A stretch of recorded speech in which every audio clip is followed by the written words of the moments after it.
This is the Average Guy Network, and you have found Home Gadget Geeks show number 372, recorded on September 27th, 2018.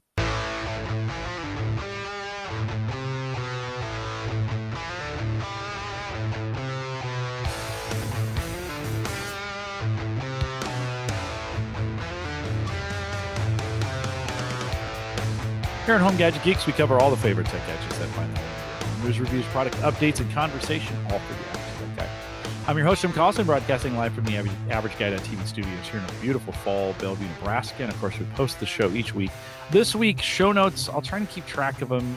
It's the grill and barbecue show this week. And I didn't open show notes. I probably should have. So we'll build those as we go. But we appreciate you guys checking them out there. Normally, on normal shows, Mike and I get those kind of written in advance, but we didn't this week. But if you want to head out to theaverageguy.tv, everything is listed out there. Don't forget, you can also join us on our mobile app. Probably the best way to join us live is on the mobile app. You can get it from anywhere. It automatically streams. It's just the easiest way to get it. Even if you don't think you're going to use it all the time, have it on your phone, have it available, Android, iPhone. We thank our Patreon subscribers for that. They're the sponsors of that, and we appreciate them doing that. Head out to homegadgetgeeks.com, and both Android and iPhone are available out there. Just renewed that with Spreaker and change the logos over to say that our Patreon subscribers. So thank you, Patreon. If you didn't hear last week and you're a Patreon subscriber, I did a quick solo show, although quick is 45 minutes, last week, and went through the whole list and posted the entire list in the show notes last week, and I appreciate you guys for doing what you do with Patreon.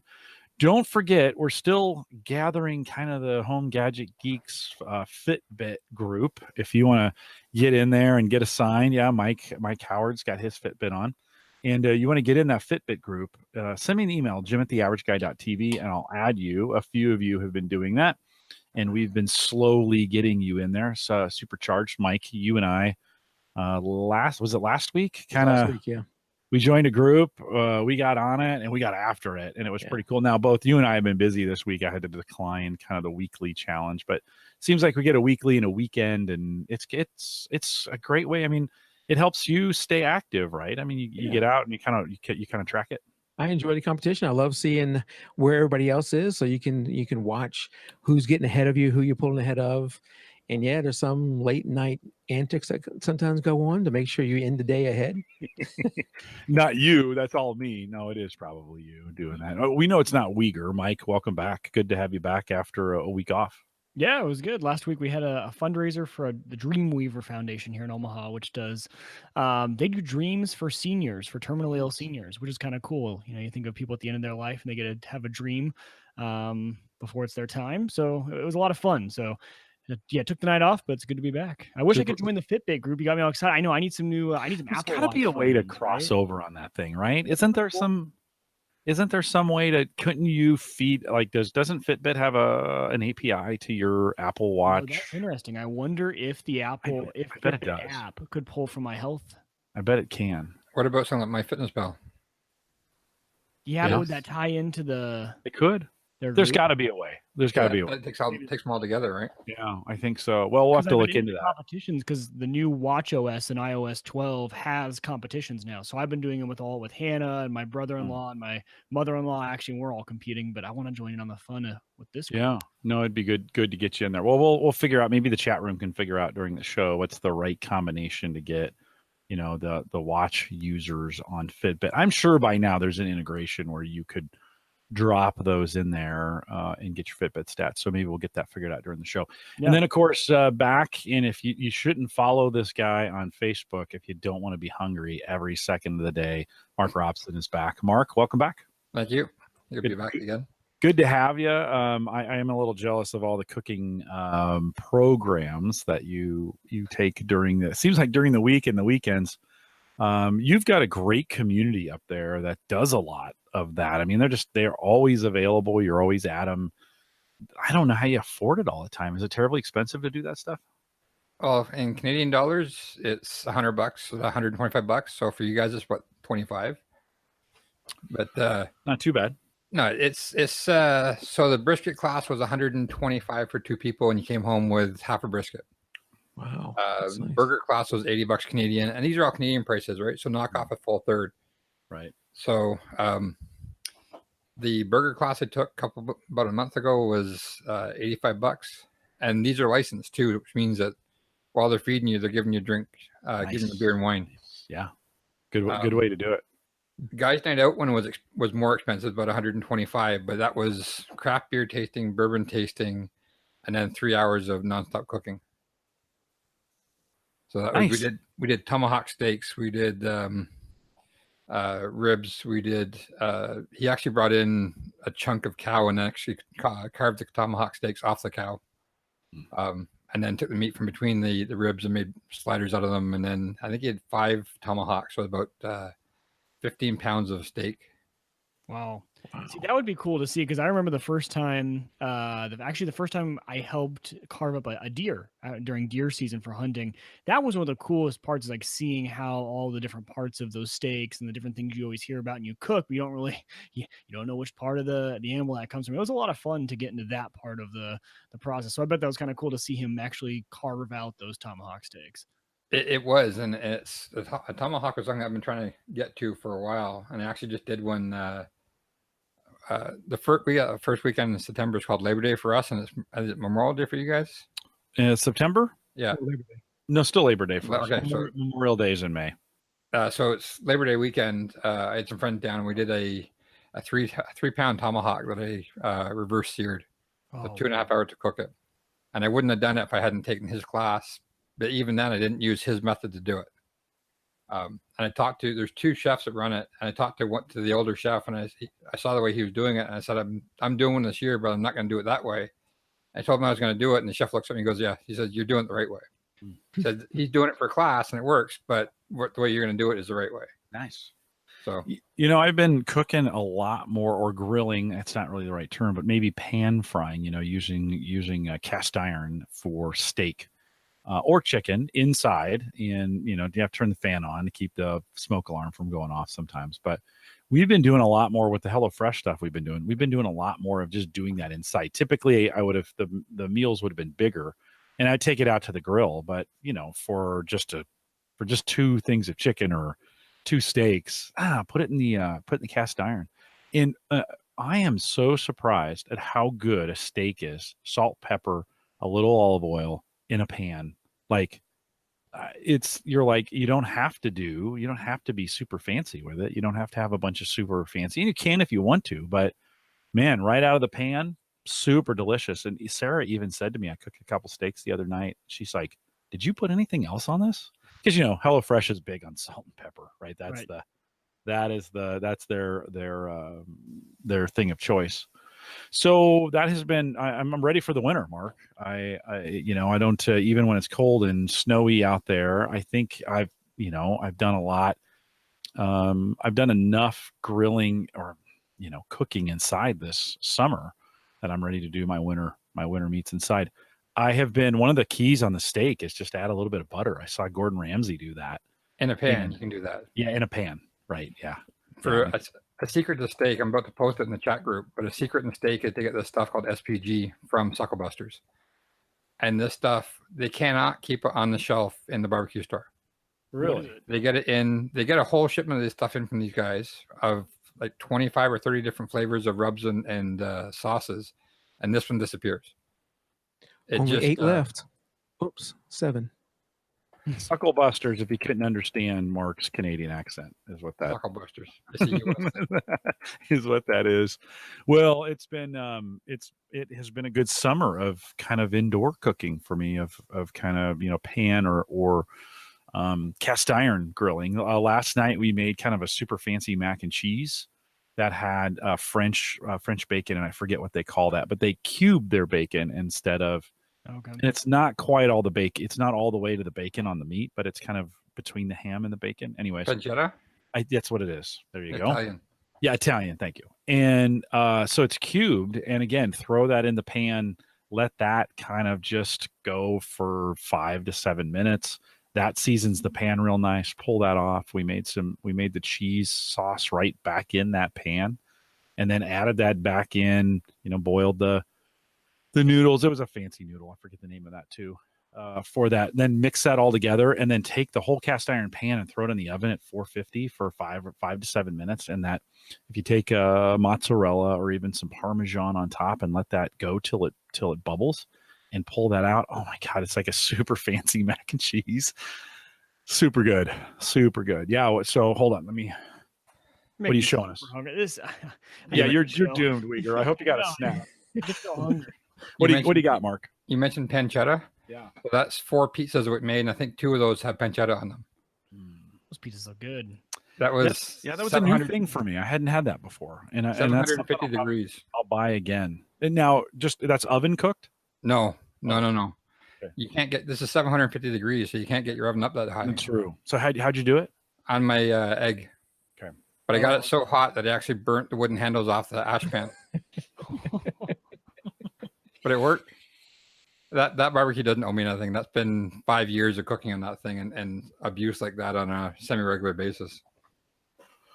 I was going to throw a general question to you guys, because I'm getting ready. I've been talking about moving. I don't think we're going to do it yet this summer, but probably next. And of course, I'm going to replace my grill when we move. And I've been looking, for the last 2 months, I've been going in the stores, kind of looking at the grills. I've got this really crappy Sunbeam that I have held together since 96, right? My grill is old and I love it, right? I mean, I understand it. I know it. I know how to cook on it. It's awesome, but it's going to get replaced. So, I'm not you, Mark. I'm not going to go buy 4 of these things. I'm going to buy one. I smoke occasionally. And then I also smoke a cigar occasionally too, which is always great. So I smoke occasionally, not a lot. Sarah's not a big fan of smoking. I thought she would be more of a fan of it, but she's not that smoky flavor. So we don't do it as much as I thought we were going to. So for me, in that 300 to 500 range, for a grill, I'll take recommendations from the 3 of you, kind of thinking through what's the right, I'm not going to go $1,000 on a Traeger or something like that, but what's the right, and Mark, you probably got a few suggestions right off the top of your head, but what would you do in that kind of situation? The one I hear, I think it's a Weber 310. I think that's one I had a friend that recommended that too after doing some research on another forum. It was a Weber propane one. I tend to tell people the same thing I tell them when they're looking at getting rid of cable or satellite and going to streaming, is don't get rid of what you know, just augment it with something else. So my idea would be for you to, if you're going to replace your Sunbeam, replace it with another good gas grill, right, and go and buy a cheap Weber to play with. And then once you start playing with charcoal again, and you can do everything with the Weber. You can cook on charcoal. You can cook indirect. Chicken wings on there are great. There's a thing called a vortex you can use. But you're only looking at about 100 or $150 US to get a nice Weber kettle and play with it. And then when you want to do burgers and dogs, you can either do it in the charcoal or you throw it in your gas, and you're not limited. I bit the bullet and I went all charcoal or pellet. And I use my Traeger if I'm going to do hot dogs and stuff, but I use my Rectech if I have a lot of people over or I'm cooking a lot of food, or I'm doing an overnight cook because it's got a really good controller. I'm doing beef ribs and brisket Saturday morning, and that'll be 16 or 18 hours of cooking on it, and I don't have to worry about it. It has a 40-pound hopper to run for 40 hours. But for what you're looking for, I would buy a good gas grill, probably Weber or Napoleon, and buy yourself a cheap kettle to play with. Yeah, I'm kicking myself a little bit because I was at Target as they were clearancing. This is the perfect time of the year, at least here in the United States, to pick up that kind of grill. And they were clearancing the kettles with the Weber kettles with the premium package, right? So it's got the catcher on the bottom and the fancy equipment. They were $109. That's and I thought, I should totally get this. And it was red, which would have been great. And then I chickened out at the last minute. I'm like, no, I'm gonna have a busy fall. I won't have time to do. I'm such an idiot. So, but Weber for on the gas side, for that price range, you'd say a Weber, huh?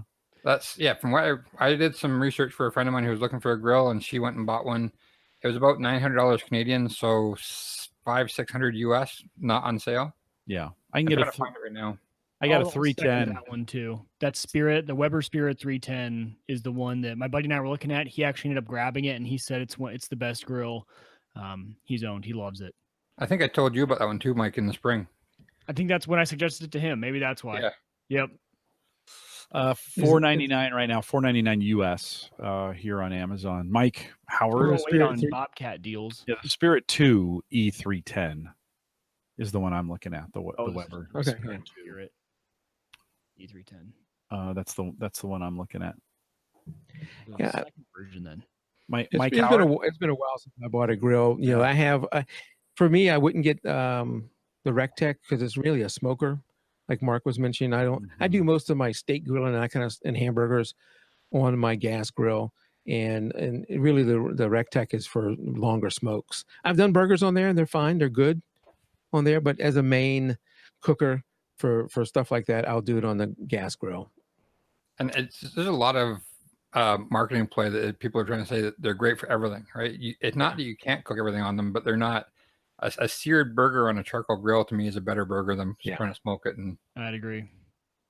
Yeah, it's been a while since I've done charcoal, and I am kind of looking forward to going back to it. I might try to do the same thing next fall or something when we move. I'm trying to actually declutter and not add more right now, but I'm starting to, I want to kind of keep my eyes open for some things. What about ceramic? If I'm thinking about, is that a good first or first grill to have, or is that a specialty?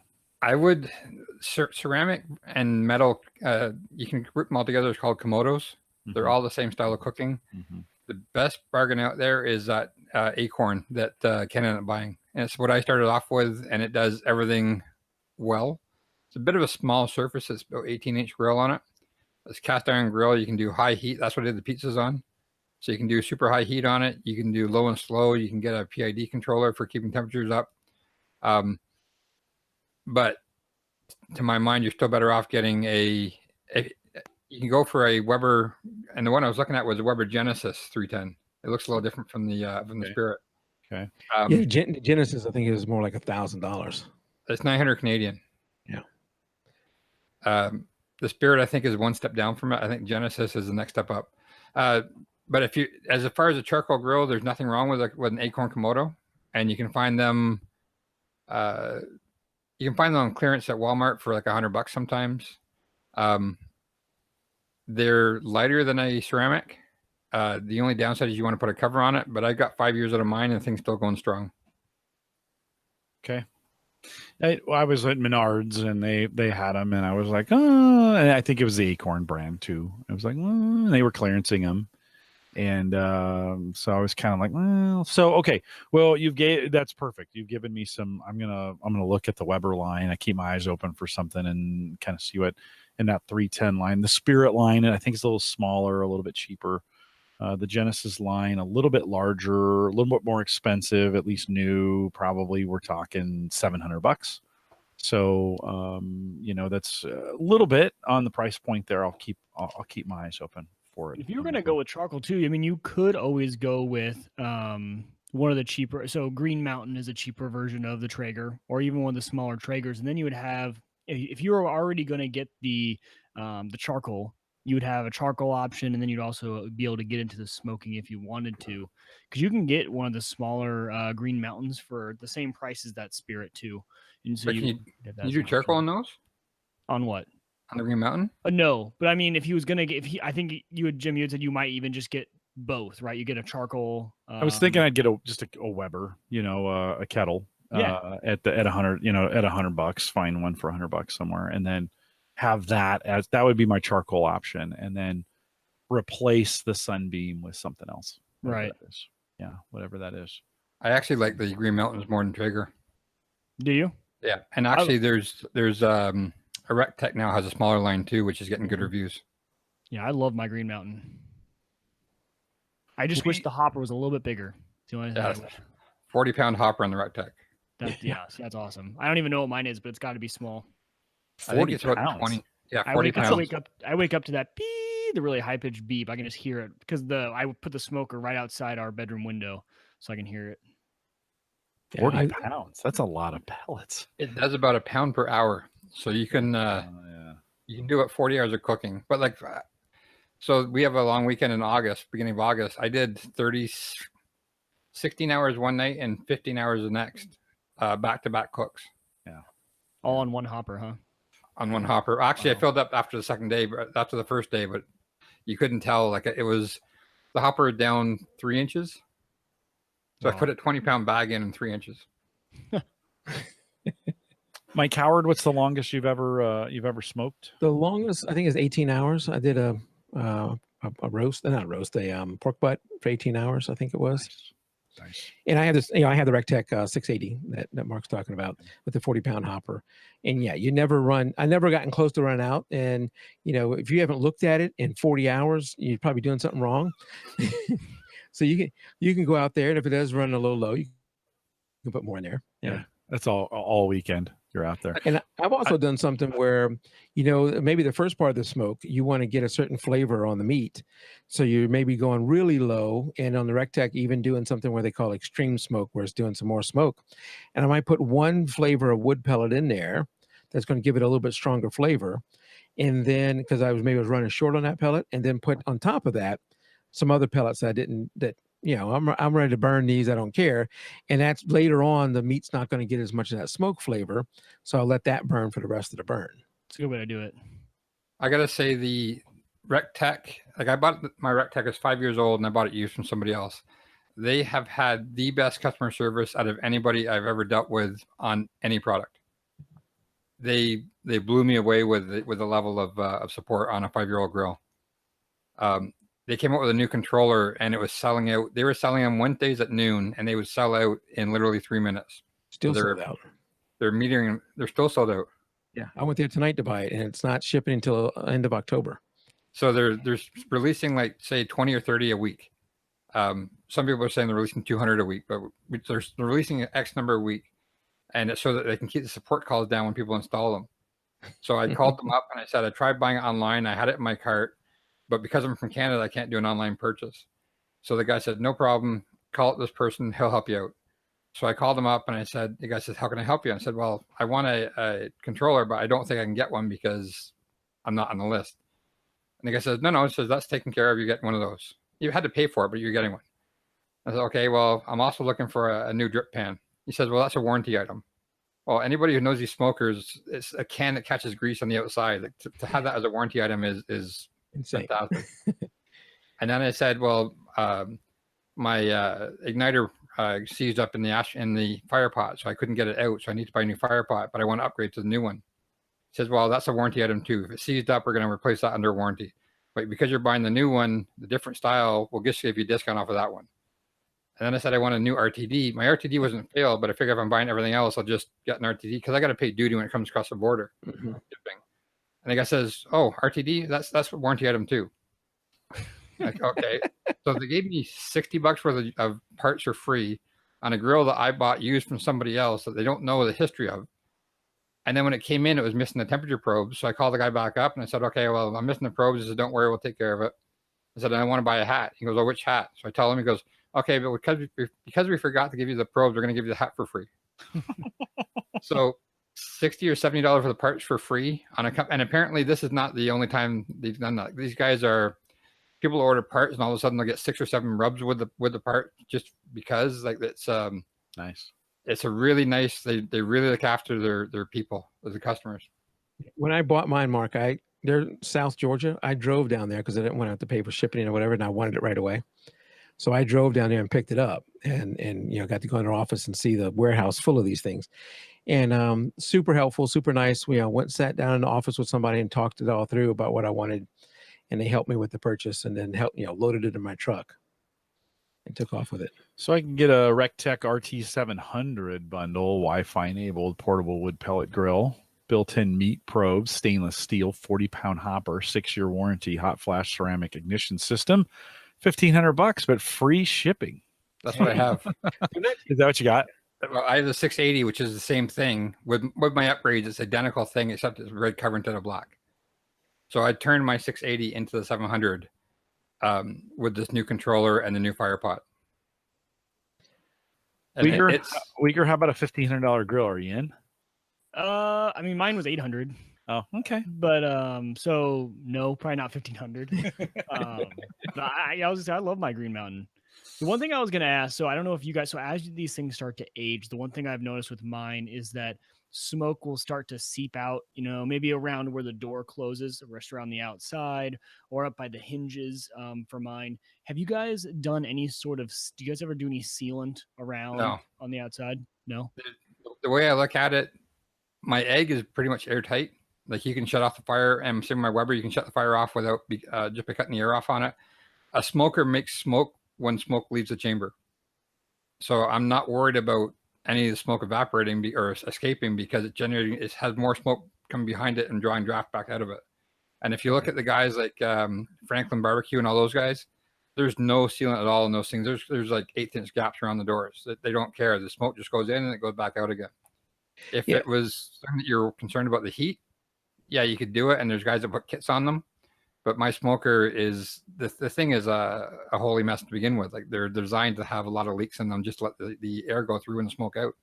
Okay. Yeah, Mike, in the RecTech forums on Facebook, there's people who have bought this high heat tape or whatever you put around the lid, and I actually bought it. But then after reading more about it, I heard the same thing Mark's talking about. Is it's not a bad thing that smoke was coming out of the top of the lid instead of just coming out of the smokestack. Right. So I ended up not using it. Mine does leak sometimes, especially if I'm using one of those amazing tubes to add even more smoke. It definitely will leak out of the top of the lid and not all out of the smokestack. So it is, when I looked at it and said, that can't be right. I want it to all go out the smokestack. That's what I see every smokestack. time. I'm like, this can't be right. I've got to be losing heat or something. But okay, if it's, I'll trust the professionals here. And I'll show you a picture of mine when it fires up. This was, well, it was in the double digits. I had to cook something. Where'd my mouse go? I had to cook something at early in the morning one time, and this is a Facebook post, so it's not the biggest picture, but okay, so that's what mine looks like when it's going. Okay, this is a 5 a.m. run, and this was actually cooking. It was it's a different controller. It's a Smoke Daddy controller. It puts out a little bit more smoke. I got smoke coming out the drain hole. I got smoke coming out the vents. I got smoke coming out the hinges. Sometimes the hopper. Yeah, the hopper I've noticed, and then the drain hole is the funniest. It's almost like a little spout going out the bottom right side. Yeah, smoke. Okay, I don't worry about the smokers. I don't worry about. It's I figure the more smoke comes out, the more smoke will be generated. Yeah, Mike, you did mention something I wanted to ask too when you talk about as your grill ages, as your smoker ages, because Mark, you talked about your lid you replaced. Mine, I have the old I don't know what is the original RecTech red lid that is starting to peel and on the edges, and I need to replace that. But also inside of the smoker, I'm starting to have some stuff that rust out. Even with the cover on it, those things I don't think are completely waterproof because I'll still get some wetness happening. Yeah, I know guys have taken them and powder coated them. I had the original lid. Mine's the painted style before they did powder coating. Yeah. But again, if I look at the guys that are the heavy duty barbecuers from Texas and stuff, theirs are just painted black. And if they have an issue, they sandblast it, paint it black again. And like what about a smoker is a very simple machine for them. What about that high heat paint in a can that you can get? Yeah, guys have done that too. Can you use that inside of the smoker? It's not food safe. Okay, so that answer is no. Yeah, you don't know what it's going to do to off gas it, right? Yeah, I'll just go with no. I had that problem on the back. So when in the winter I put on like I call it the blanket, right? Cover. It keeps it all nice in there. But on the back, it kind of, I don't know if it was from running or whatever. Well, first of all, the thermostat or whatever, the temperature probe that actually just tells you the internal temp, that was done for after it had sat in that blanket. It must have gotten too hot in there for that thing. And then on the back, it actually, there's a little a circle spot about yay big where it started to kind of rust out a little bit, which was, I thought was odd, but it was only after using the blanket for a winter season that they don't that. Blankets aren't good in high heat. So that must have been it. They actually tell on Traeger's one, they actually tell you don't use it above 0 degrees Celsius. So in the winter I only use it for low and slow anyway, so I don't worry about it, but mine gets scratched up from the blanket. Okay. But again, my grills are not the cleanest thing. You can barely see it in that picture, but there's soot all around the front of it, and when you use a blanket, it discolors the cover on it. And yeah, that's what I noticed. The outside, you can go and just get the rust off with probably a Brillo pad, and then just get the barbecue paint. Okay. You're not going to touch the meat with it. Right. Yeah, you're right. It must have been one of the few times where I probably ran it up real high to kind of burn some stuff off, but I had the blanket still on. Didn't think about that. Hey, other Mike, you can probably use scrub it down and just put some like peanut oil or something, or grapeseed oil to stop it rusting. Yeah. Jim, did you ever buy the frog mat? I did. I bought 2 of them. Yeah. I had to rebuy mine tonight because last smoke I did for Labor Day, I opened up the grill and they were still laying there, but chunks were eaten out of them. So something got in there. Yeah. Something got in there and decided to have some frog mat Right. with whatever was left on it. It started by licking them, and then I was like, Yes. hey, this stuff's pretty good. And now that it has silicone in its stomach. Or I think those are made out of, I don't know. Those are super handy. I wasn't going to reuse it after I saw the Yeah, holes. no, right on. I actually burned holes through mine. Got it too hot, got it over a flame. They don't do the best with flame. And that's okay. I can still cook on it. We've been doing a lot of sweet potato. And so if you cube those sweet potatoes and throw them on that frog mat, man, that is some of the best sweet potatoes I've ever had. And they're just, they cook well under that scenario. No spray, no nothing. Just throw them in the frog mat. Now, Mike, I actually snipped, frog mat's just a pad for those folks that are listening on audio. Frog mat comes in a pad. I actually cut mine down and then I pinched up the corners to make a rim. And then I took some tin foil, rolled it up till it was like a string, and then I put it around each corner and screwed it so it would hold those corners. So they're up, I don't know, about maybe an inch and a half, or all the way around. So I have 4 mats because I was dropping stuff. I was throwing it on the mat, and then I was having trouble in the back with things falling off, out the back. Right. And sometimes I take the meat to create a wall on the sides. I put that mat down, then you kind of use the meat as the wall. But and so folding it up really changed the way I use that mat, and it is fantastic. The other thing we do is like bell peppers and onions and that kind of mix. Put that all in a bowl. Sarah puts some kind of dressing with it, and then we throw that on the grill and just let those go. Same things you'd use on a shish kebab for flavors. Or you can also put pineapple in that way. That works really well in chunks. So chunked pineapple will work that way. So the frog mat's that was a great recommendation. I'm to the point where I probably need to buy another one. I mean, I've used it so much. Yeah, no, they're awesome. Yep. I tend to use coated cooling trays now. So you just buy some cheap cooling trays, like cookie cooling trays. The things you put them on. Yeah. Spray them down with oil, and then put what I want on top of them, like a bunch of white balls or something, and then put that whole thing into it. But then you can toss them in the dishwasher. Yeah. I like the frog mat, but I don't like the fact you got to clean them by hand. Yeah. Yeah, and I kind of treat it sometimes like I treat the grill, where I just throw it on and let it heat up, and then throw the stuff on it. Yeah, just like it's good enough. Flavor type deal. Yeah, right on. I mean, I don't know how sanitary it is. I don't know, but that's what I do. So, no judgment there on any of those. One of the thing. Oh, go ahead. Speaking of pineapple, has anybody tried swine apple yet? No. Describe that.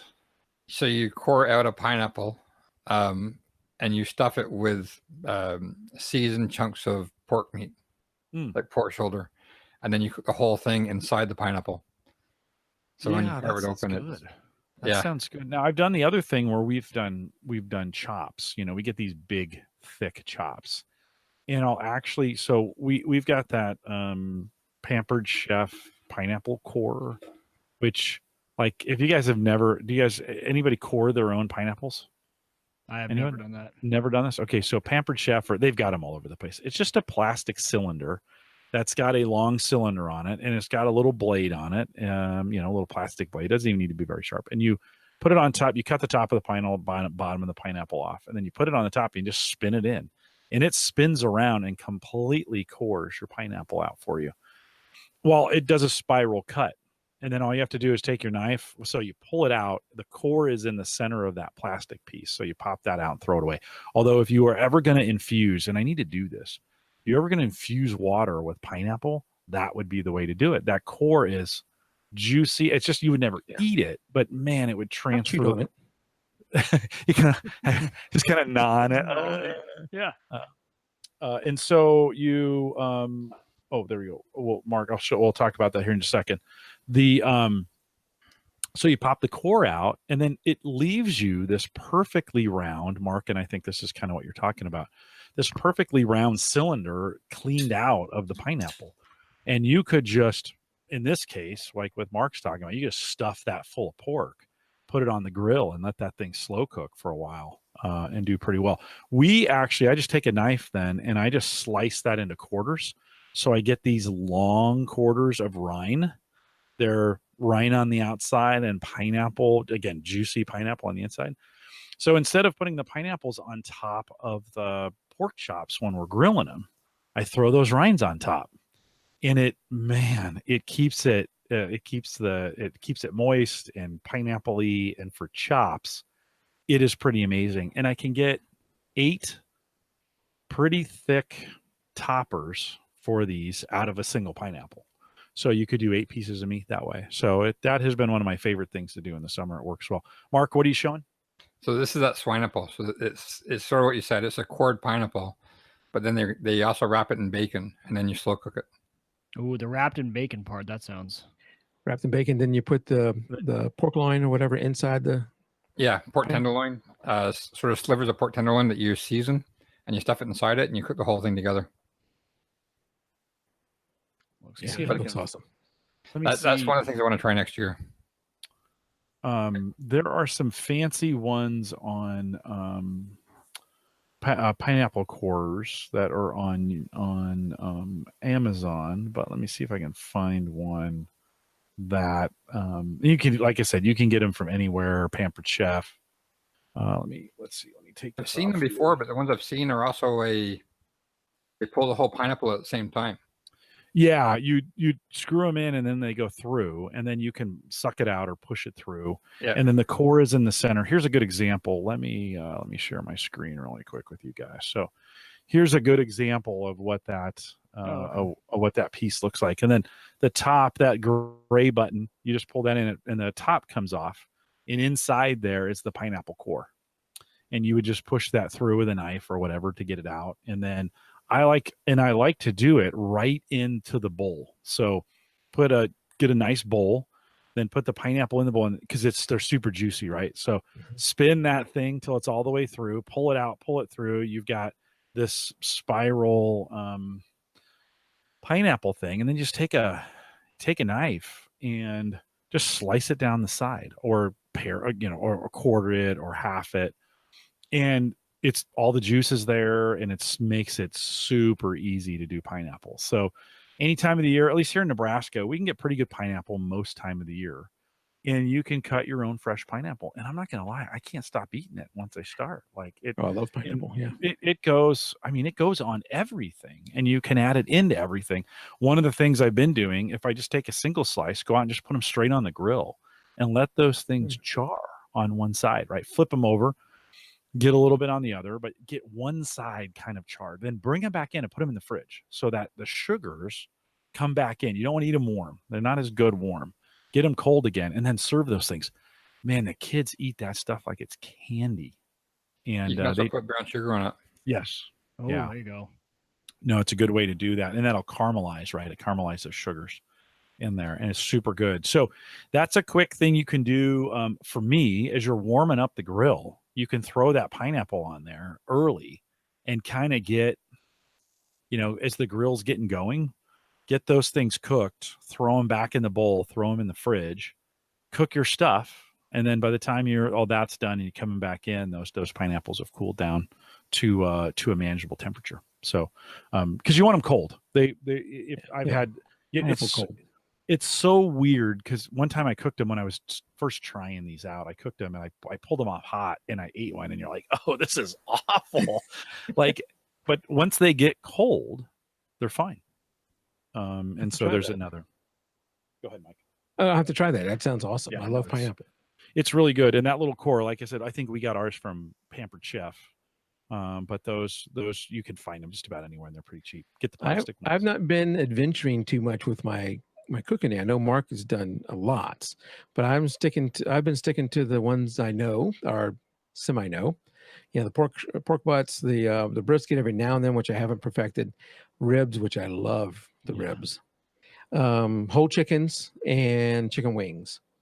We did ribs for Labor Day, and I follow that. I've talked about on here before, that simple 3-2-1 method, that it just works for me with a little bit of a change. A 3 hour, 2 hour, 1 hour doesn't always work, but they've come out every time just fantastic. Have you Not the same played as you. That's kind of my go-tos, right? Your pork 3-2. butts, your ribs, and your chicken wings. I gotta do wings. I gotta learn how to do wings because Wings are easy. I know, Wings but are the easiest. we just never do. I never do them. a Weber? Yeah. Do it on a Weber offset. Right. Or put the coals in the middle and put the wings around the outside. Right. Yeah. I need to do more wings. So we go to Buffalo Wild Wings and spend $60 for something I could be grilling for 10.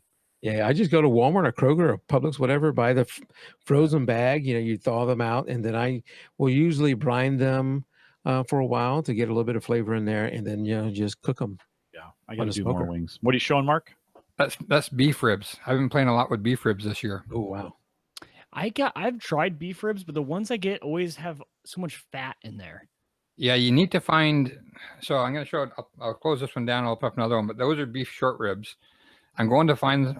I get some tomorrow from a butcher shop. Saturday morning, and I think they call them plate ribs, and 8 ribs is 9 pounds. Wow. And they shrink up, and they're almost like ribeye steaks on a bone. They're absolutely amazing. Mike, what are you showing? I'm showing you some chicken wings, Oh, Jim. there we go on the frog mat. Yeah, back when I had them. Uh-huh. Back when they were burnt. Yeah, no, that's you just lay them out on the frog mat. I've seasoned them or whatever, and I never remember the cook time, so I have to look it up each time. But it's not that long. It doesn't take that long to cook the wings. And then do you throw them in a bowl for sauce? I do. I don't do it on here, so I come off with just whatever seasoning I'm going to do, and then I let the person who's going to eat it add whatever sauce. Because like my one son wants it really hot, another son of my wife doesn't want it more mild. They may want garlic or whatever. So I don't want to sauce them too much while I'm cooking them. I let that happen, on the back end. Mike, when you're doing wings, do you do separate bowls for the various heat, or do you just do one flavor? We usually do ours dry. So we have a seasoning to them.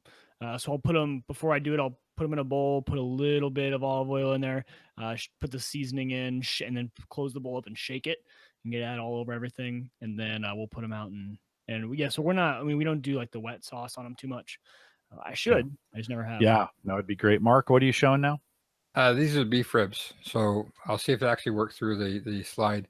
Before we get into it, though, have you guys tried using baking soda on your, baking powder on your wings?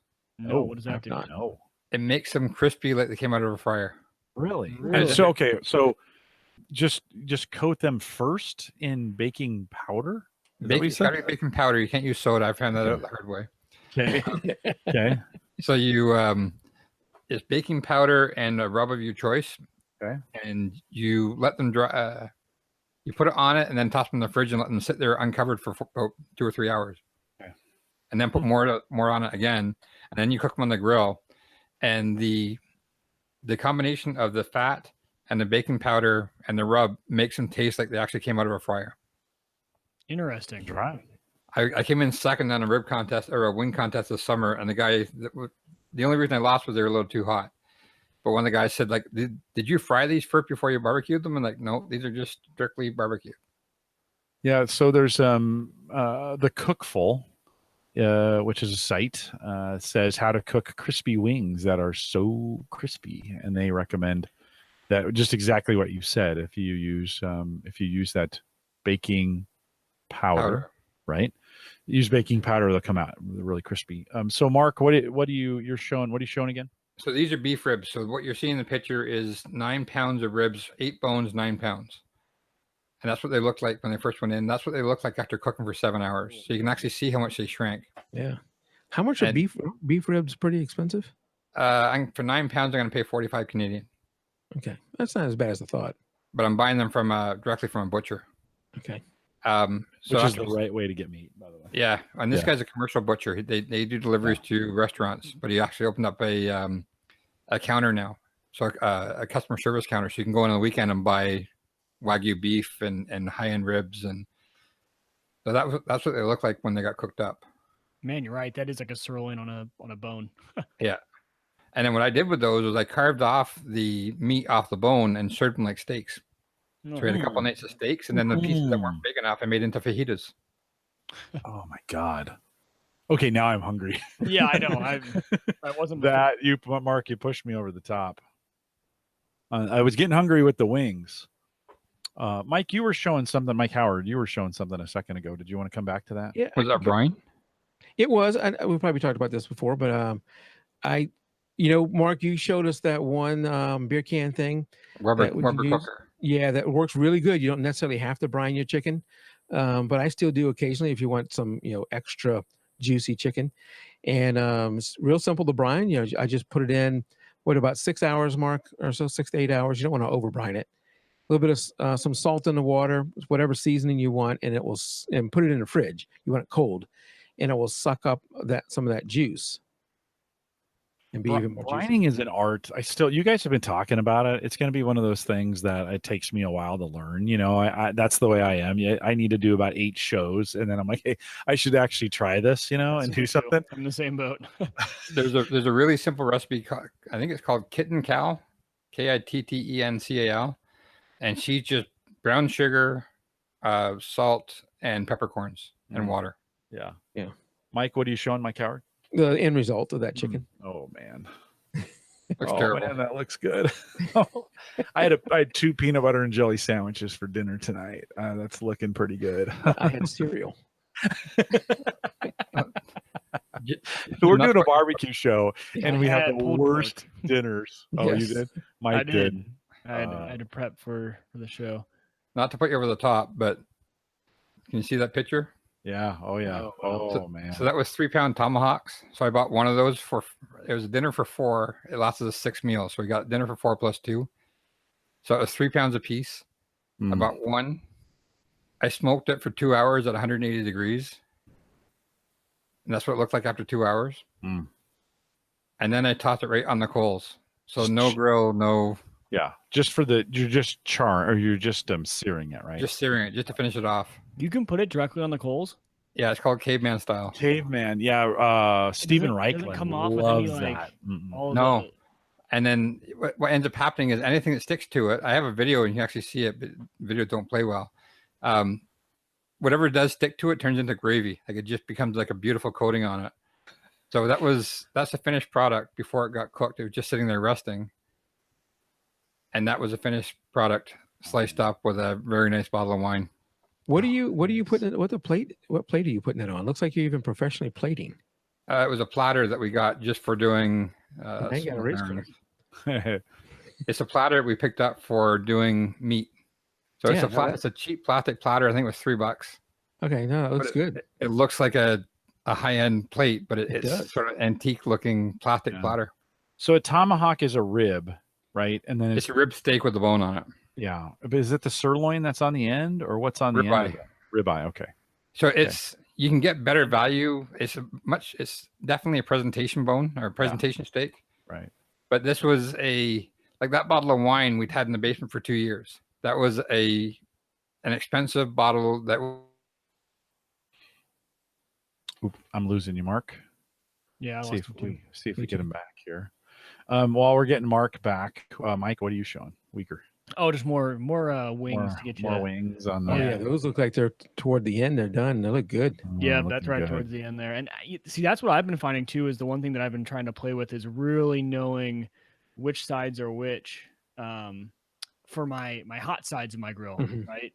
And knowing when to use which side. And I was really worried for the longest time that my grill wasn't getting to the temperature that it said it was, because I had my probe in there. You got one of those wireless that has just 2 probes. So one you just put in the grill, And I was like, man, I have this grill set to 250, but my probe says like 190, 215 maybe. Well, I realized because I have the probe on the cold side of my grill, and my hot side of my right was up to the temperature, but my left side wasn't at all. So I really realized that it's a lot colder, which kind of it gives you more options once you really know your hot and cold inside your grill and what to do with them. My chicken wings, I learned that when I do them on my colder side, or if I don't do them at a high enough temp, they don't get that crispy, and they're a very chewy outside. It's not good, right? It's a kind of a weird skin. So I've been doing mine a little bit hotter, and it's been working a lot better. What temperature is that at, Mike? This would have been, I think 350, maybe 350. Hey, Mark. When you dropped, we lost your mic. We can hear you, but you're on your camera mic. Can you jump into the Hangout settings and switch that back over, and we'll get you back in here.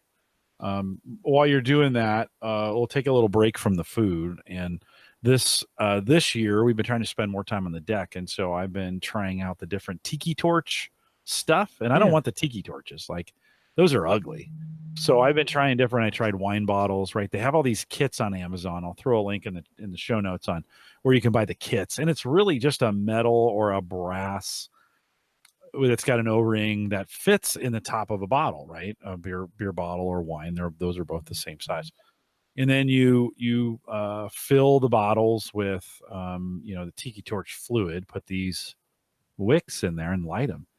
And so I tried both the regular tiki torch stuff, and then I just bought. They have like an extra strength bug repellent tiki torch brand now, and guys, for a gallon of this stuff, it's like $6.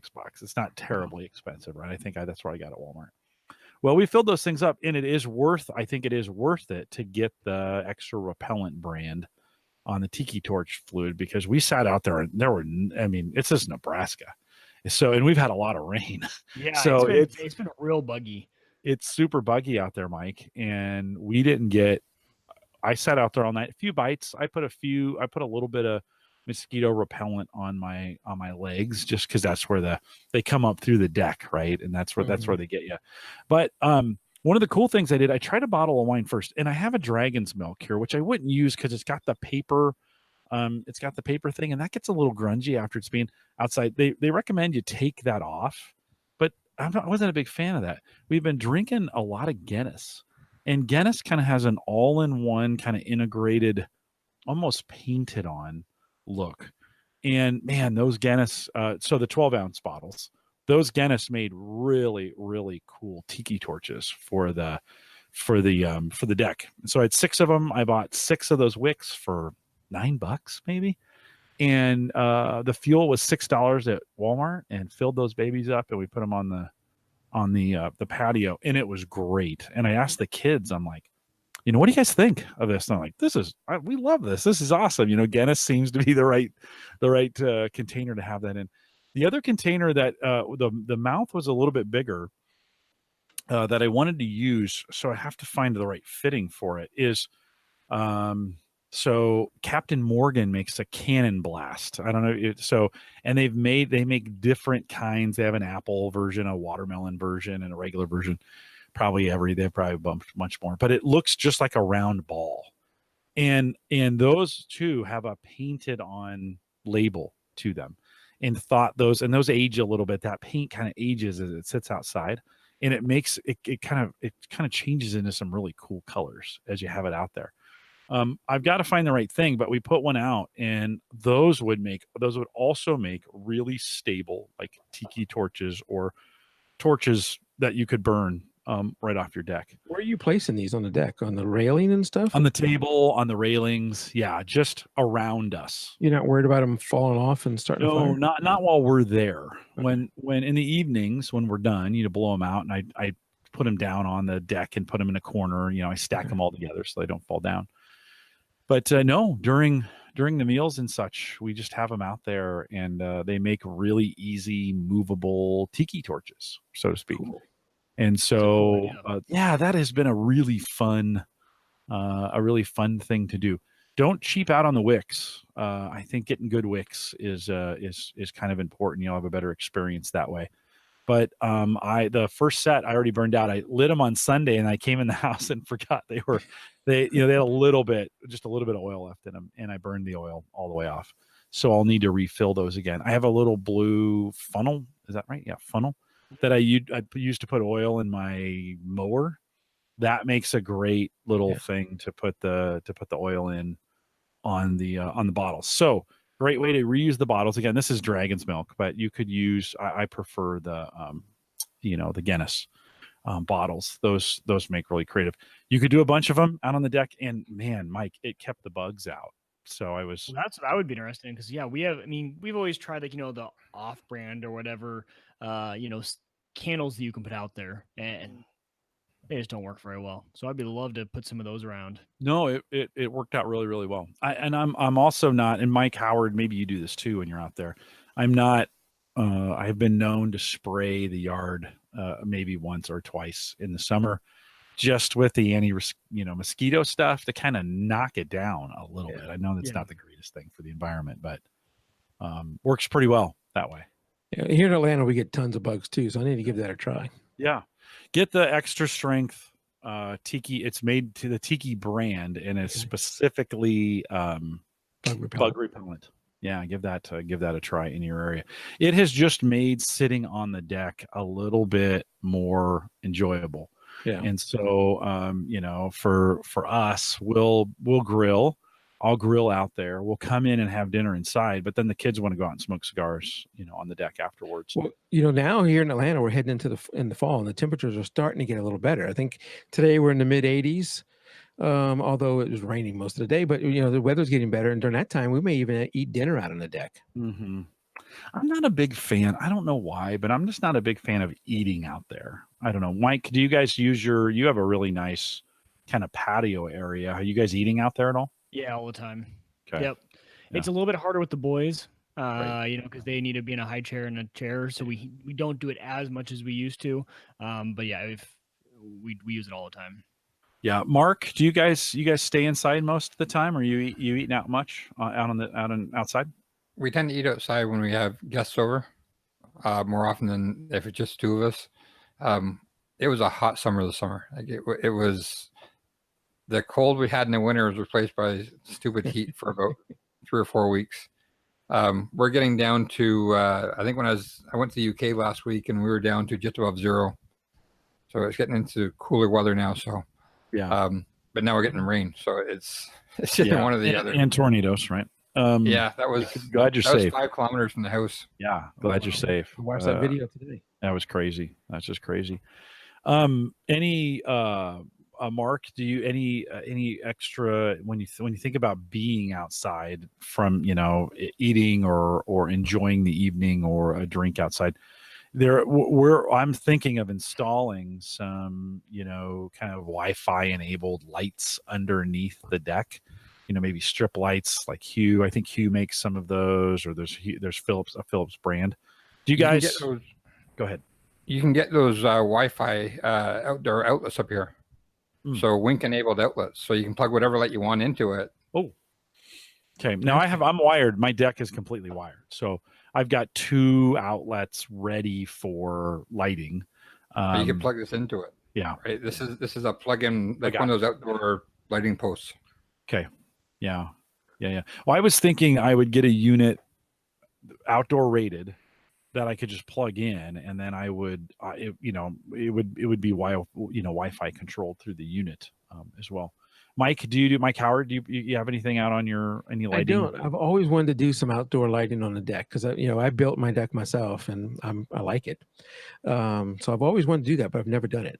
Yeah. Wieger? I'd be interested to see what you do. Yeah. Wieger, how about you? Have you done any lighting out there? Ours are all installed in the overhang. Okay. So there's a bunch of lighting. I mean, we can light that thing up like there's a spotlight on it. Our neighbors like it. It's bright out there. I finally replaced. We've got some lights over the garage that are motion sensing, and I think they've been out for like 15 years. So I was like, I should probably put some lights in there so we can illuminate the garage. What do they call those? I'm struggling the actual strip lights, but that's not what they call them. Rope. Rope light? Yeah. Rope lighting? Is that what that is? Yeah, rope. Hue has those, but I don't know if they're outdoor rated. Okay. Yeah, because I thought it would be really, really cool to get fairly bright, to get some fairly bright lighting. Mike, what are you showing, Mike Wieger? Oh, so we have like these canned lights on all the corners, and then these 2 lights on the end. Which actually, these ones on the green post over here, those are hue lights. So these are my ones in the back.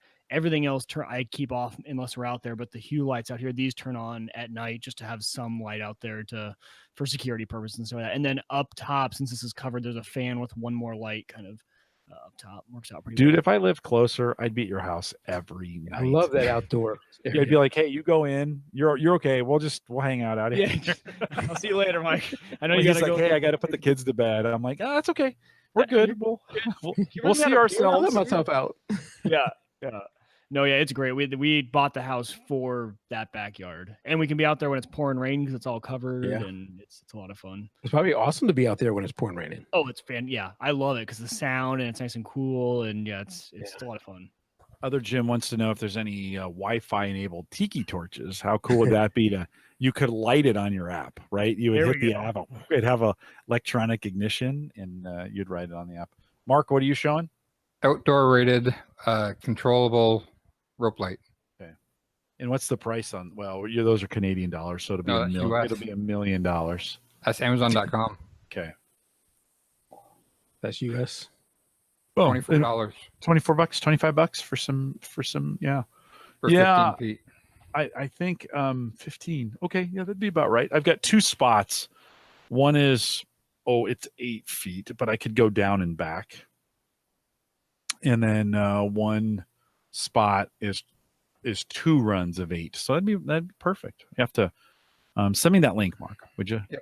On that, it'd be good to know. Lighting is one of those things, and I'm finding, that when we think about being outside, some of the things that make that pleasant, and I haven't been a big outdoors guy as far as like having the right equipment to do that or thinking about it. But if you definitely want to spend time outdoors, I think thinking through the comfort there, whether it's Mike Wieger, you've got that overhead that makes that really comfortable at any time.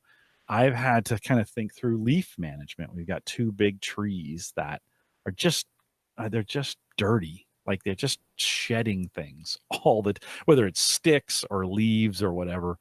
And so I've been kind of thinking through, how do I keep the deck clean for those kinds of things. Lighting is a big piece. Mike, what'd you say, Mike? Robot.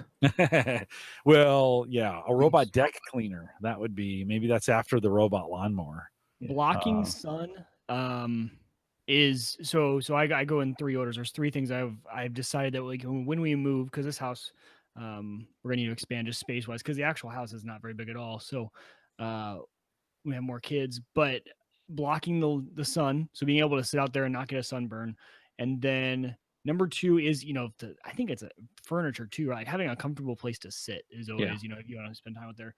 And then number 3 is kind of just entertainment, whatever you like. So if you like music, putting good speakers out there, or if you're going to watch a game, we have that TV where that is where we watch Sunday and Saturday football all day long. We are out on that back patio because we can for the TV. But if people listen to music, put speakers out there just so it's a place you actually want to go and sit out, not just because it's outside, but because it's an actual fun place for you to be. And do you have any fans moving any air, Mike, out there? Yeah, so we have one fan up the very top, but it doesn't move much air, to be honest. So we just have a big kind of industrial fan that we'll set on that fireplace that I showed you guys and just face it towards us if we need to crank some air through. Yeah, I like from Amazon this week where they released the Link amps. So if you want to run outdoor speakers now with Alexa, they have an actual Alexa powered amp. Oh, really? Yeah, they do. Yeah, no, they do. Yeah, a big sub. I have a receiver just for that purpose because I have 2 Bose wired speakers out there that I needed something to plug them into. That might be a good option. Amazon Link and Amazon Link amp. Okay. I've been thinking of beginning a kind of an industrial. Sorry, Kevin Schoonover just posted something funny in chat. I'll talk about it here in just a second. But I've been thinking about getting one of those industrial kind of fans that, because in the heat, and Mike, you get this too. In the heat of the summer, just moving a little bit of air keeps the mosquitoes away. Absolutely. Yeah. And so I've been thinking about getting one of those bigger industrial fans to just kind of keep some air moving off the deck. We have one of those Kevin, pedestal ones. do you? You can stand up, and it can move some air. Yeah, that helps. Does it work? It works pretty good. I mean, you Yeah. got to turn it up a little bit. The fans I'm looking at, and I guess it depends on the velocity. Some of those are really loud, so you want to be careful. But the low end in the $60 range, high end The in Harbor the Freight style. $50 range. Yeah. Just moving some of that air.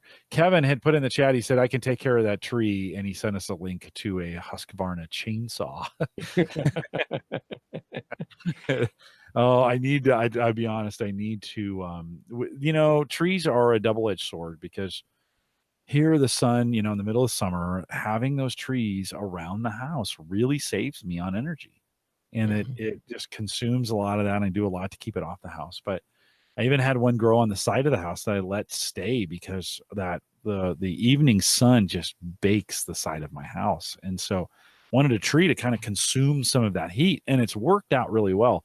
But we have linden trees, and those have they have a gazillion little tiny seeds that get into absolutely everything. And when they get in water and sit for a while, oh boy, they smell like dead flesh. Like the worst, like someone died in your house twice. They died, then they died again. And so it is Kevin's being funny in the chat room. So I have to be really, really careful with my furniture because it is constantly, if anything gets in the cracks and crevices and I don't get that out right away, it stains it and it smells awful. So I'm constantly pulling the pads up and putting them in a position where they can dry out or they don't collect leaves and some of those kinds of things. That's been I built, and I should show a picture of it. I don't think I have it, but I actually built my own wooden bench on the deck. So when we were putting that together, I needed a rail. And I thought, well, if I'm going to have a rail, I might as well just have a bench that's the same size. I need a spot to sit. And man, that thing turned out really, really well. I was surprised. Usually I don't build things that turn out really, really well. You're like, oh God, that thing sucks. Everybody wants to sit on that bench on the deck. And it's just a great tool to have is that seating, right? Mike, I think Mike Wieger, you just said that. Mike Howard? Well, when I built my deck, I built a 19 by 19 and then a 16 by 12 deck. So one is a step down. The outside railing on both of them, so 19 feet on one, 16 feet on the other, is a bench seat. So the railing itself is a bench seat on those. So that's, even though I have patio furniture on the deck, most everybody goes and sits on those bench seats. Yeah. And this year I was looking for a pad, and Target was clearancing, again, this time of year, they're getting rid of all their outdoor gear, and it's normally a $45 pad, and I got it for $12. Nice. And so it was a different color, which is great. It was exactly what I was looking for. It fits that seat really well. And then I end up putting it up every, when I go out in the mornings, I'll put it up so that if it rains or stuff falls on it, the pad does not become a collector of crap. Right. Yeah. So no, building that bench was one of the smartest things I ever did on my deck, because even if you don't have any chairs out, like if you put the chairs away, you still got chairs. You still got the bench sitting out there. It works really, really well. We have some of those benches that are they turn into a picnic table. Put two of them back to back, and the back flips up into a picnic table. Yeah, no, that'd be a great idea. Mount. For me, I needed to use it as a rail so that it would double as a rail. Yeah. You could mount one of those in there and pull that out, or spin it around to make it look like a table. Those are pretty cool. Mark, anything else from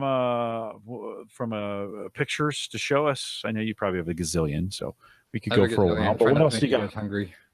I'm already hungry, my friend. Probably one of the favorite things I got this year, and it's been you were mentioning that 680 or 700 grill earlier on, and I posted this on Facebook earlier, but it's the sort of cropped. It is a replacement fire pot and a Wi-Fi controller that Mike Howard's trying to buy right now, and then been out of stock for 5 months.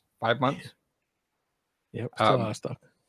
The fire pot on the left hand side gets so hot within 10 seconds that you can't have your fingers near it. So, Wow. yeah, it goes up to 1800 Fahrenheit. Whoa. So it lights really fast, and it's guaranteed for life. They figure it'll last 1,000,000 cycles. So I'll never put 1,000,000 cycles through it. Wow. And the other one is a Wi-Fi controller that I got that I can turn on and off my grill and control the temperature overnight. And it's the most techie I've gotten for probably the most techie I've gotten for a single grill. But it's allowed me to use that grill. So I'll set it on extreme smoke overnight, let it smoke something for 6 hours at 180 degrees and just pumping out a ton of smoke.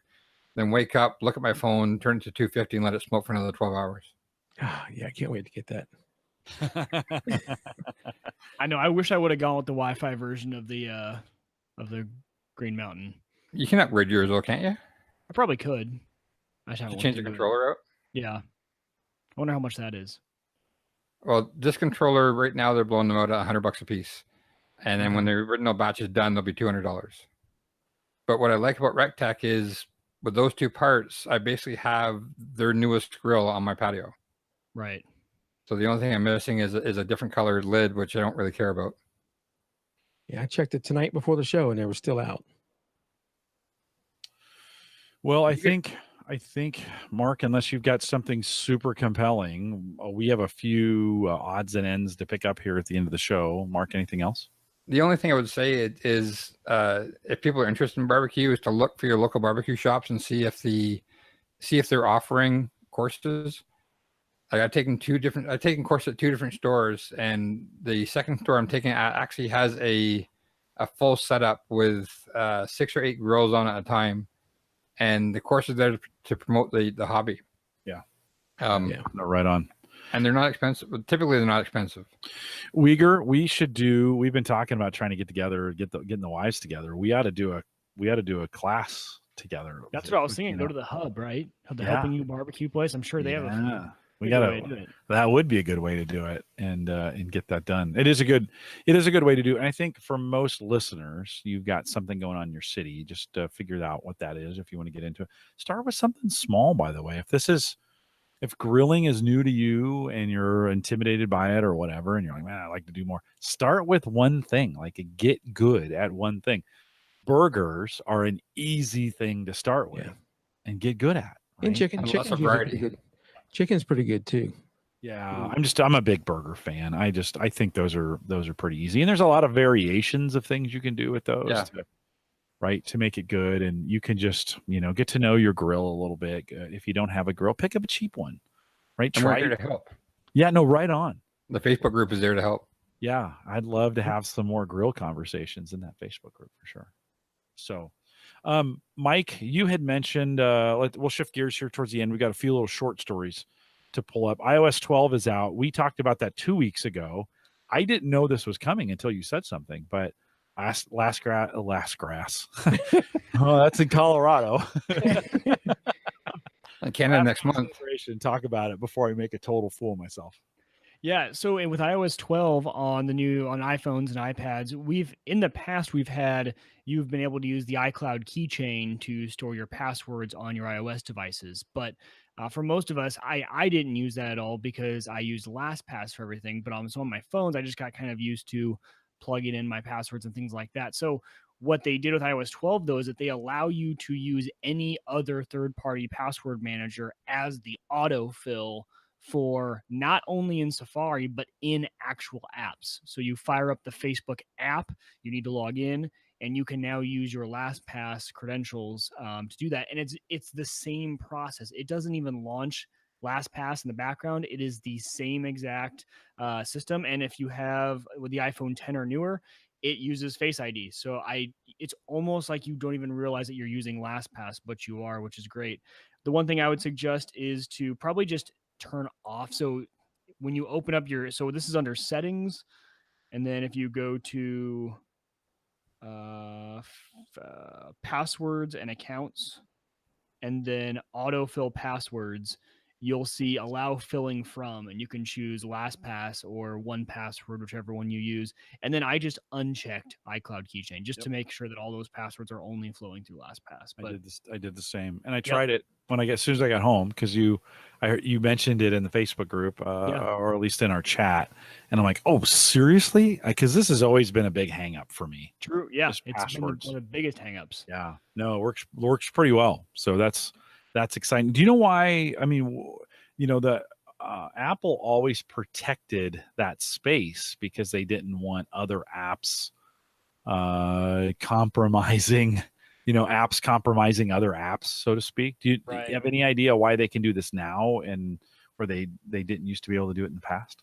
I'm not sure. I don't know if they were trying to get everyone kind of into the iCloud, keychain access and using that, and then they just decided to kind of open it up. I think everyone complained about it for so long. I have LastPass and I use it on my computer and it works great, or I have 1Password, whatever it was. And I think they finally allowed them to do it. I don't know if it was a technical reason of why they moved it over. I don't know if it's some new way they're doing that. Christian Johnson might know. Yeah, but I think we got pressured by Android users. It would make sense.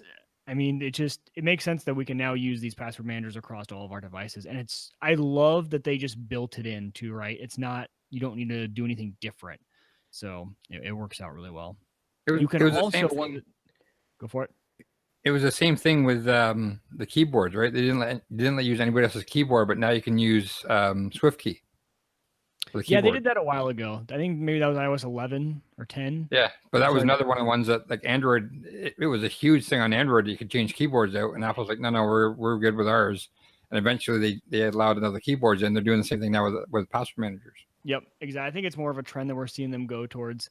And then I'll just mention one more little quick tip that's kind of nice. If you are a Mac computer user as well, if you have any of their computers, there's often times where I am editing a document or I'm doing something and I want to insert a photo from my phone, or I want to use my phone as the camera. They now have a feature. It's kind of part of their handoff and continuity between the two devices where, let's say I'm editing a Word document, I can go to insert photo and it'll just pop up on my phone. I'll take the photo and it'll just put it right into the document. There's no airdropping or emailing. It knows, hey, you've got a high quality camera here. Does the same thing with scanning. So you can open a PDF app and say, okay, I'm going to scan. I'm going to, it'll say, okay, do you want to do it from your phone? You say, yeah. So you just take it all and then it'll let you crop it. It makes total sense because how many times are we just sitting here emailing us a photo or messaging it to ourselves or airdropping whatever we're doing. So two of those just quick features that I have found now that Mojave and iOS 12 are both out for the public. Mojave just was released this Monday. It's kind of nice. We're starting to see some of these features that are things that I didn't even know I wanted, to be honest. And then I'm like, oh, it's kind of cool. There's a new feature in iOS 12 where it's screen time. Oh, yeah, that's dangerous. I didn't like to look at that. It's pretty embarrassing. So I was like, I just upgraded this morning. So I have today's screen time stats. And you're like, oh, yikes. I've been on my phone for 4 hours today already at this point. So, you're kind of like, yikes. So some interesting things. I did notice some weird keyboard hiccups. Really? Yeah. And I don't know why. It wasn't typing as fast and some things were weird. So I need to do a little digging in and just because I spend a lot of time typing. Yeah, because my upgrade has been, I have found my battery life is way better with iOS 12 than it was before. Yeah. I don't know if that's just something. I was having troubles before.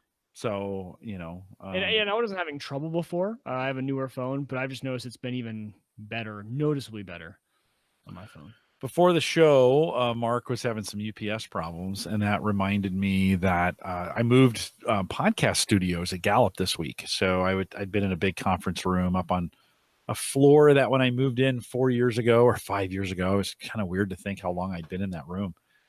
It was a conference room. It was a big conference room too. And I had this big, gigantic studio, which was pretty cool. I'm not going to lie. It was pretty cool. But in the 4 years I've been up there, a whole floor of people have moved in around me. I kind of feel like that guy in China where the city builds around him and he won't move.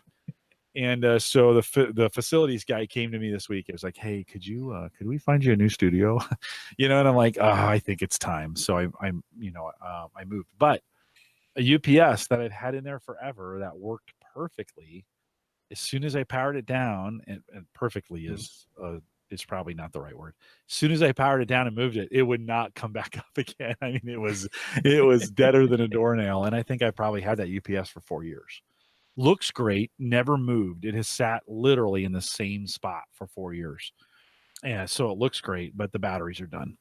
So, I mean, I never hooked up any kind of they come with a USB cable and you can hook them in and monitor them. It does checks, self-checks, and all those things. Pretty good UPS.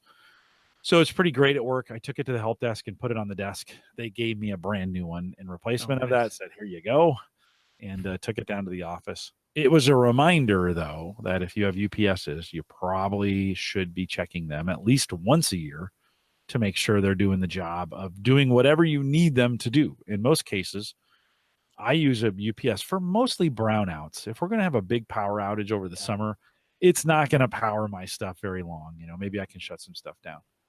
I usually mostly, because we get a squirrel that'll chew on the line and then the line drops for a second, it comes back up. And that just kind of keeps me, keeps the machines protected and on. If that happened during the podcast, from losing everything that's going on, and the lights would flicker for a second. But so might be a good idea to check your UPS if you got one out there. A good kind of thing. Mike, what you got one built into you got one built into your rack there? Yep. UPS. Yeah. So, but it's a year old, and I think when I look at the time, it could run for 17 minutes if it needed to, which is enough time. But I'm like you, I'm kind of more doing it for the brownouts, the small little things that go on and off, and if I do have it plugged in via USB to the Unraid box, so at least that would shut down safely. Which I plugged it in. I haven't set it up yet. I think I need to go into Unraid and actually do the setting. I think it's pretty straightforward in Unraid, but that's a good reminder, Jim. There you go. I'm a big fan of UPSs that have a monitor or have a screen on the front of them, so you can do some self checks right there. Mike Howard, what are you using on your stuff? Mainly CyberPower. I think I may have a few APCs, but yeah, every computer, even have one for the TV, our TV upstairs for brownouts. But the TV, the TiVo, and all that stuff connected to TV are plugged into that thing. So there's been times when the power is flickering on and off, and we just keep watching TV. It's kind of nice, isn't it? It is. And you're doing a show, you're doing a podcast, and I've had the power flicker on and off, and you got to make sure your network equipment and your router and all that's connected to something, right? And you just keep going. Schoonover has been posting the little network. They have a little network UPSs kind of designed for that, right? Little small battery ones. And I've bought at least one of those that's plugged in, it's mounted on the wall, and all the networking equipment goes through 2 power strips, and those 2 power strips are then plugged into the UPS to keep it backed up. So that has its own. And then I have clusters of PCs that are on various. I have 2 of the big 1000s. I think those are 650 watts or something along those lines. Mm-hmm. And so I have 2 of those plus a variety of smaller ones that just kind of keep everything running. It's, you could go with just the big ones and route everything through that. That might be better because you got to check, like I said, every couple of years, you got to check the batteries. Yep. Yeah. Mark, what about you? I actually just went through it. I got 2 1300 VA units on 2 servers, on my Unraid server and my 2012 server. Both of them are hooked in. Both of them have USB connectivity. Neither one of them are shutting down properly right now. So I got to figure out why they're not shutting down. They're plenty of load. They do battery tests. They're fine. And then every desktop in the house has one. And I have a UPS behind my TV because when my amp loses power, it loses the link between where the signal should be coming in for audio. So you have to go back and go through the setup on the amp to fix that. So I put a UPS on that.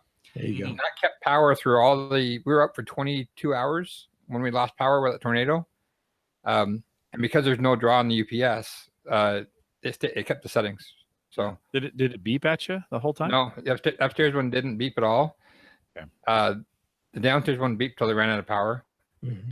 And I have friends who I've made sure they have UPSs, and he didn't realize you could turn off the UPS, so his wife was cursing at him because all night long the UPS was beeping at him. It's pretty obnoxious. It is. Yeah. Those are pretty obnoxious indeed. The one that go ahead. The one that failed, that I had to change it before the show. I have a battery in order for it. I just don't have that computer on right now. But my TV that I'm using for a monitor was plugged into it, so it didn't like even having the surge on. Our local Batteries Plus here has been pretty competitive with those batteries. I've ordered them off Amazon sometimes to replace them and such, but the guys at Batteries Plus, or at least the local one here in Papillion, has been wanting to be more competitive, and they've actually have taken them in and they've offered to kind of match or be close, and I don't have to order it and wait for it to come in and some of those kinds of things with shipping. So you might want to check too on those batteries. Nixops in the chat room says he tests his batteries and all the panels every quarter. Great idea. Had some issues that screwed some things up. And then other Jim says he tries to cite, says UPS is at 50% of the load once you convert VA to watts, but testing is needed. So good idea to run at 50, 70, somewhere in there. So let me ask you this, Jim. So when they die and you need to get rid of them, where do you take them? Hazardous waste. Yeah, because around here I kept looking for where, and like some of the places will take car batteries and boat batteries and those kind of things. I took them to there, and they won't take them. Call up your local hazardous waste place. Like up here, it's a government-run thing where they say 1 weekend a month they'll take hazardous waste back and they'll take those back. Now, Wieger, when you hook up the UPS to your Unraid, you're gonna be shocked at how much it's drawing. Like mine right now is drawing 7 watts. My Unraid server is drawing 7 watts of power. Oh, I know more. Mine's doing more than that because I got the big Norco 4020 case with those 80mm fans in there. But nothing spun up. So I'm running a quad core AMD processor, I think an A6 or 8.8, and it's sitting there and it's running. I'm drawing between, well, right now I'm drawing 2% CPU load and 14% memory, but I'm drawing 1% and 7 watts of power. Wow. 1%. Okay, that's way, mine idles at like 60 or 70. I bet mine's at least that, Mike. I bet mine's even worse. Yeah, and this is 8 drives. This is 8 drives in it. So how? Yeah, what are you doing? Yeah, how do you get down that low on an idle? Well, no drives are running right now. They're all inactive. I know, but 7 is like super. Your CPU should be using, even just idle CPU usually is right like 60 or 70, right? No, the PSU in that the fan won't go on unless it draws more than 140 watts. You rarely hear the fan go on. It's an efficient efficient PSU.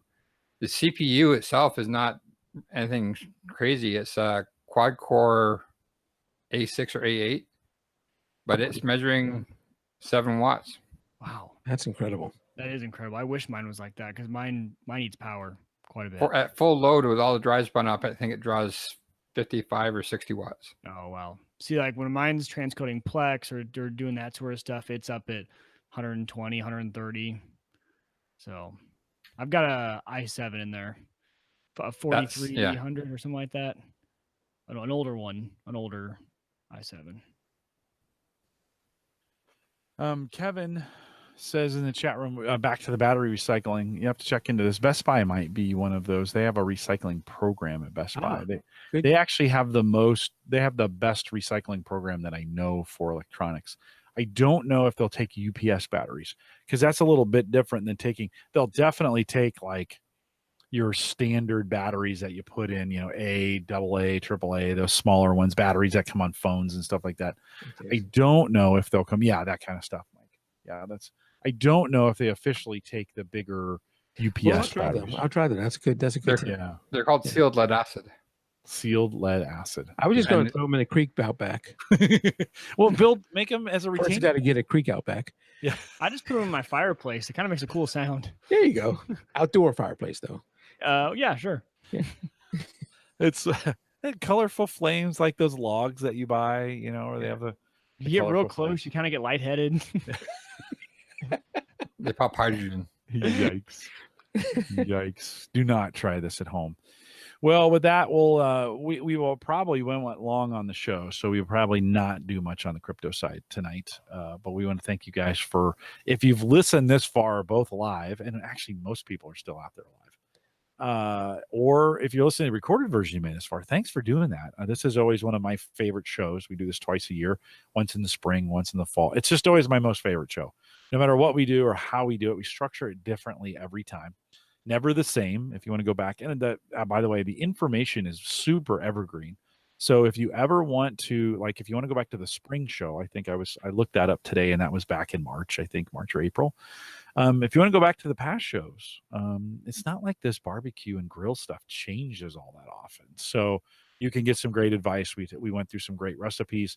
Mark has actually encouraged me to, every show I've come out of here buying something. It seems like we talked about the frog mats. I did the smoker piece. We did the ceramic chicken thing. What do we call that thing, Mark? Chicken roaster. Yeah. I got that on my grill. So I'm always doing. Wieger, have you bought any? Have you come out of the show buying anything? No, but I'm usually cooking the next day for sure.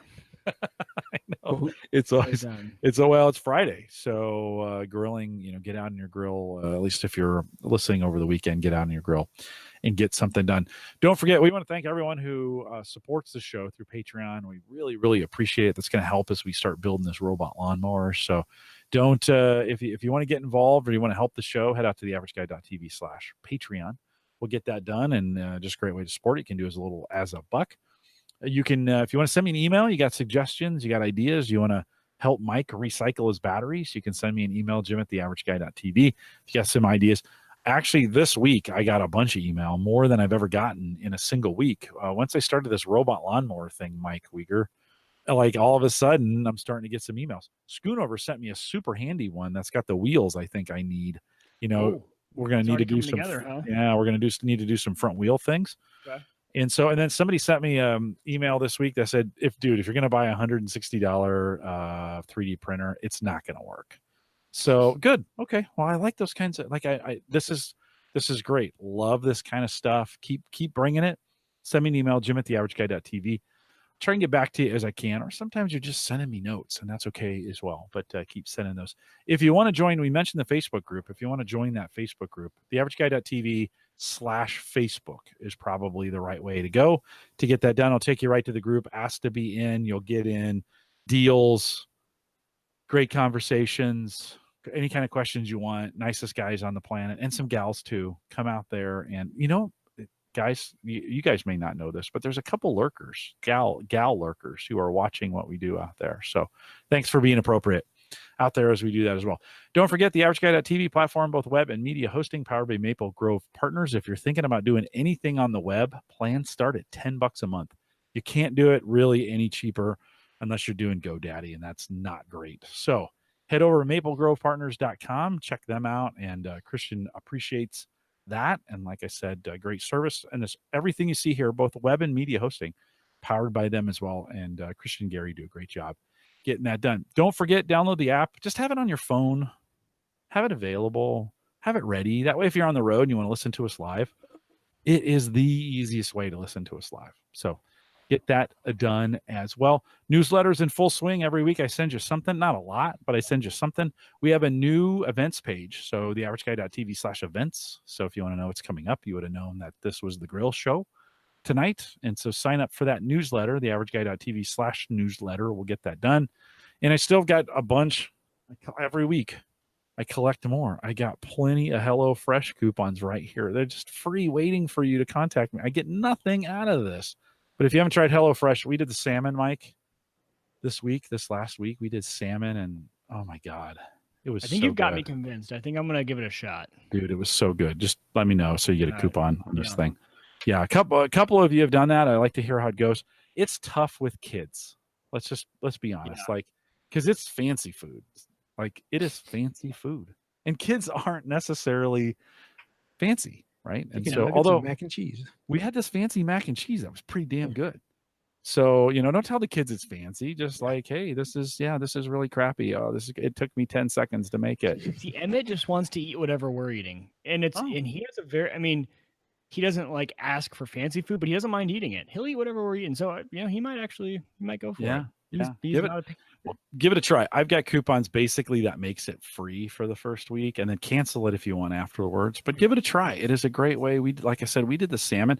I would have cooked it on the grill on a cedar plank, but I didn't have the cedar planks ready. You need to kind of be soaking those, and I didn't have them ready, and so we ended up hand cooking them, and they were just as delicious pan cooked. In fact, Sarah took pictures, I think, and put it on the Facebook group. And there were some comments. Mike, didn't you jump in on that? I said, what's this green stuff next to it?